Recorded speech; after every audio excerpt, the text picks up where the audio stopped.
Je sais pas vous, mais alors moi, ça va être le match d'hier. Ça pique un peu, ça hésite.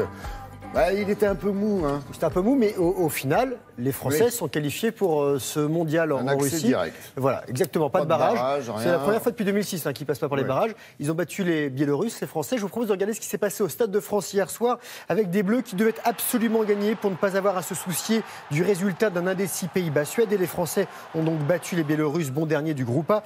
27e minute, Antoine Griezmann ouvre le score pour la France, son 4e but dans ses qualifications. Le 18e avec l'équipe de France. 3 minutes plus tard, ce même Griezmann sert Olivier Giroud, pour qui c'est également le 4e but dans cette campagne qualificative, son 28e but en bleu. Avant la pause, Saroka va réduire le score pour les Biélorusses 2-1. Ça ne bougera pas. La France est donc qualifiée. Des Français qui terminent premier de leur groupe devant la Suède, battue 2-0 par les Pays-Bas. Les Suédois disputeront les barrages. D'autres matchs avec le deuxième de son groupe avant la dernière journée des éliminatoires, le Portugal. Le Portugal a infligé sa première défaite à la Suisse. But de Djourou contre son camp. Et but de Silva, et ces Portugais sont directement qualifiés pour la Coupe du Monde. Encore un résultat avec les Belges, cette fois-ci les Belges qui avaient déjà leur ticket pour la Russie en poche, et ils terminent les éliminatoires invaincus. Ils battent Chypre 4-0. Les frères Eden et Torgan Hazard ont inscrit 3 sur les 4. La Belgique termine cette campagne avec la meilleure attaque à égalité avec l'Allemagne, 43 buts en tout. Oui, en revanche, dans le groupe France, les Pays-Bas éliminés. Voilà. Terminé.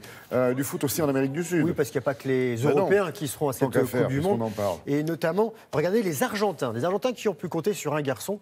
C'est Lionel Messi, toujours le même. Les Argentins qui devaient absolument obtenir un bon résultat en Équateur. Mené à 0, l'Argentine a été sauvée par Messi. Lionel Messi, auteur d'un triplé. Le quintuple Ballon d'Or devient le meilleur buteur des qualifications au mondial de la zone AM Sud. Donc l'Amérique du Sud et le Nord avec 21 buts.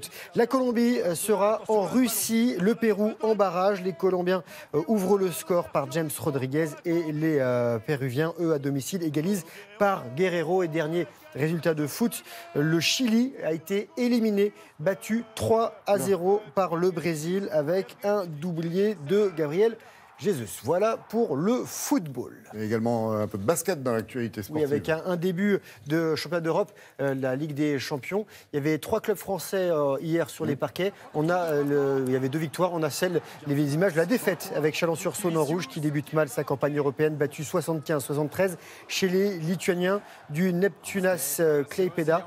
Mauvaise nouvelle pour les Bourguignons qui sont en difficulté en championnat avec 4 défaites en autant de journées. Et de leur côté, Monaco et Nanterre ont gagné ce soir. Strasbourg affronte les Slovènes de Ljubljana.